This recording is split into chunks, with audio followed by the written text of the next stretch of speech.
पैदल सैल से बढ़ के होगा वो जवा जंग में मचाए बवंडर।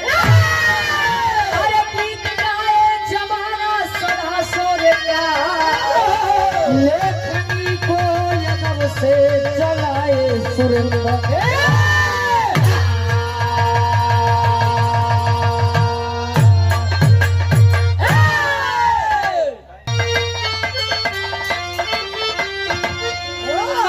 अरे मैं आज हूँ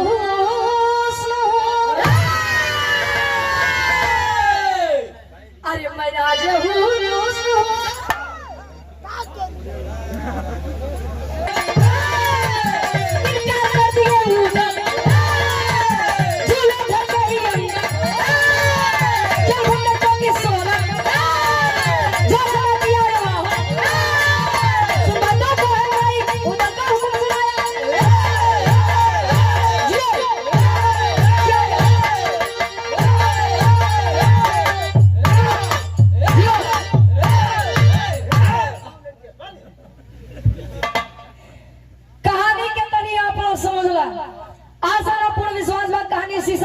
साफ हो जाए।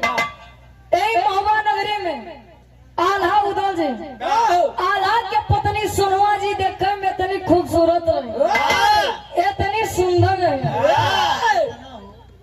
इतना कि वो समय में उनके जैसा खूबसूरत क्यों नहीं रहा। सब श्रृंगार कई के अपने कक्ष में बैठे हैं, सखी सहेली जाई के माई सोनवा से कहीं सोनवा जी सावन के महीना चलत बा, अगर यह सावन में कजरी राग गवई के मिल जाए तो आनंद आ जाए। कहीं तब दिक्कत का बा, कहीं कजरी राग नीक तो लगी लेकिन झूला झूले के साथ है, कहीं तब कहीं नौलखा बाग के अंदर चल के झूला डाल के अगर झूला जाए तो जान लगे आनंद आ जाए। यहाँ उदल जी अपने मोछे पे ताव रख के यहाँ से बाहर टहरत है। सोनवा जी सारा में बोलाई ए देवर बबुआ ए तनी यार आवा। उदल जी जाई के पूछत का समाचार बताओ तई झूला झूले के इच्छा बा, कहीं तब कहीं नौलखा बाग के अंदर इनकार कर दिए। घर ही झूले इतना बात का करे जाबू उतना दूर ज्वाला सिंह के राज्य में आई फालतू में ड्रामा करी।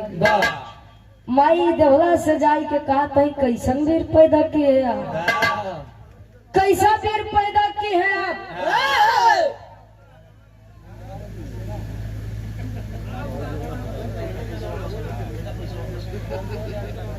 और आप आदरणीय परम सम्मानित जमीन में सम्मान पाने वाले आप गुरु तुल्य हैं, आप हमारे धर्मेंद्र निराला जी, आप आदरणीय परम सम्मानित आप राम केवल यादव जी के आप परम शिष्य हैं।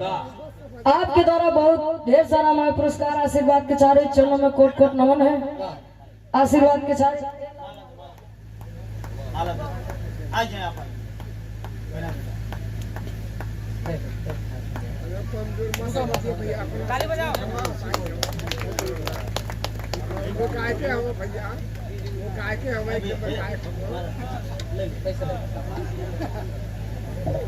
कहानी के ध्यान दिया माई देवराज जी के ऊपर जब बात आए आदेश सुनाती है उदल जी को जाई के अपने भौजाई से कायदा की तैयारी करें। महुआ नगरी से तैयारी करके पथरीगढ़ में प्रवेश करते हैं। एक लाइन गीत लगत बा कैसे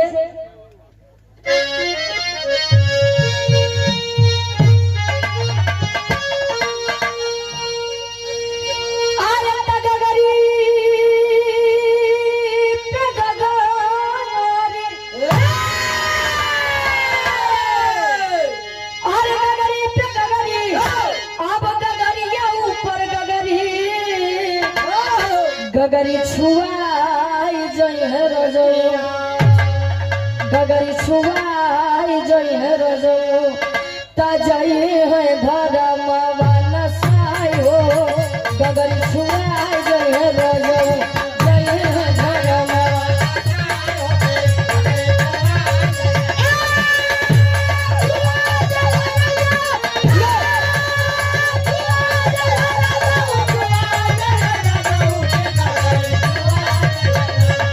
जय है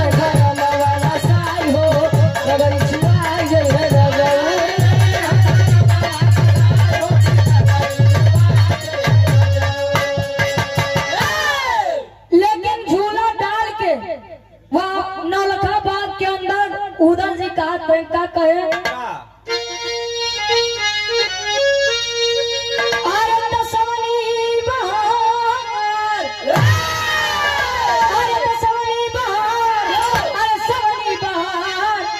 सवनी बहार लूटे गोरिया, सवनी बहार लूटे गोरिया, अरे तो बगिया भइल बगुला जार हो, सवनी बहार लूटे गोरिया।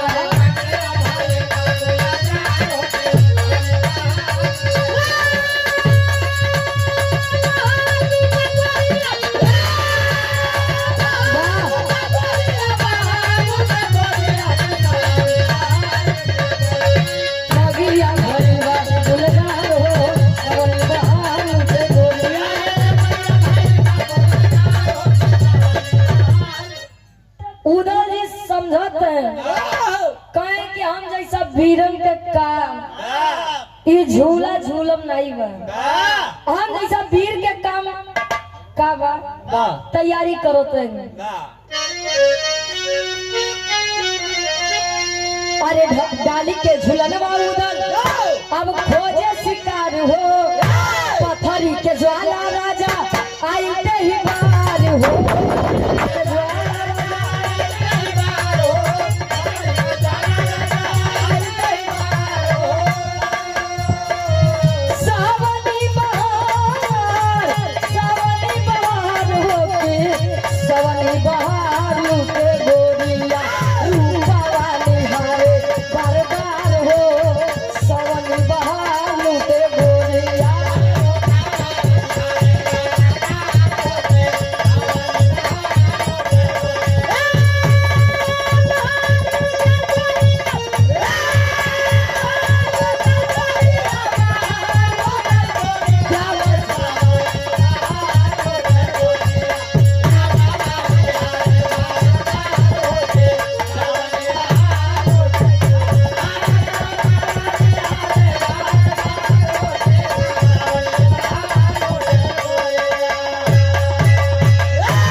सखी सहेली अपन झूला झूलत कजरी राग गावत है। उदल जी निकल गए शिकार करने के लिए और तभी पथरीगढ़ का राजा ज्वाला सिंह अपने बगीचे में प्रवेश करता है।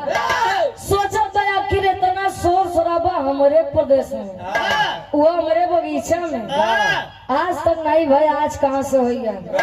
जाए के बगिया में जब निहारत है सोनवा जी का देखते है, बस देखते रह गए। पहली नजर का पहला प्यार, पहला प्रेम हो गया। माई सोनवा जी का निहारत है, माई सोनवा जी कही है लड़की नहीं देखे का कहे देखे लेकिन तोरे जैसा नहीं देखे। ज्वाला सिंह के स्थिति का कवि जी तेरी के भाव में समझावत है।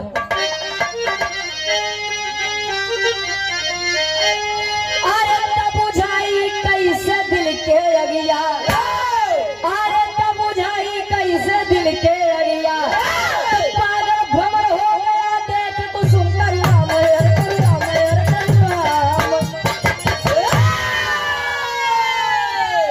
पागल भ्रमर हो गया देख कुसुम करुणामय, बुझाई कैसे मन के अगिया। पागल भ्रमर का मतलब ज्वाला सिंह से तुलना कर रहे हैं कवि जी। बेटा